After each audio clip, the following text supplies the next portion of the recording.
Really, really, really is. So let me just ask you now, when it comes to, again, we're talking about 11th and 12th graders, perhaps, I mean, maybe even younger, or even college students, if they're listening to this, what would you say then are some of the first things that they ought to do if they're, to become an entrepreneur, to start a business or a side gig, side hustle, whatever you want to call it? What would you say those first few things are? What do folks need to do? Sure. I think the first thing that I would encourage is, again, a calibration of the mindset.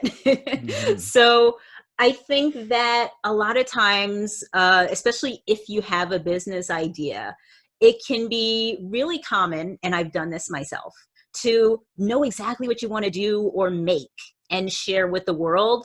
And you're so excited about it. You just know you want to do it. And then sometime after that, you think about, okay, now who can I sell this to? Who might want to buy this? Um, it's very common, but it also can be a very frustrating way to start a business, I have learned.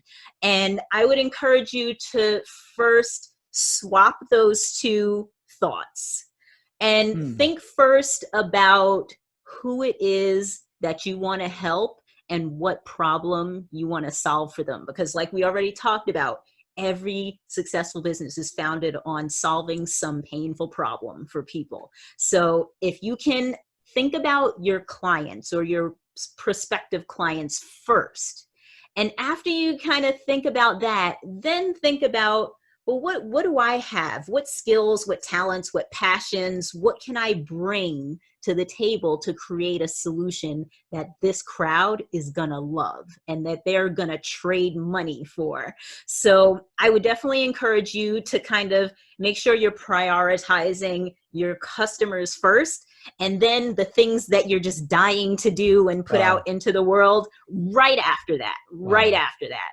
And I think that can definitely put you in a better position to be successful as a business, because your foundation, the problem that you're solving, is clearly defined and it's strong, as opposed to having something you want to do and then trying to figure out, well, does this solve a problem, and who exactly has this problem? And so I think it can be harder to figure out the foundation of your business if you do it the other way.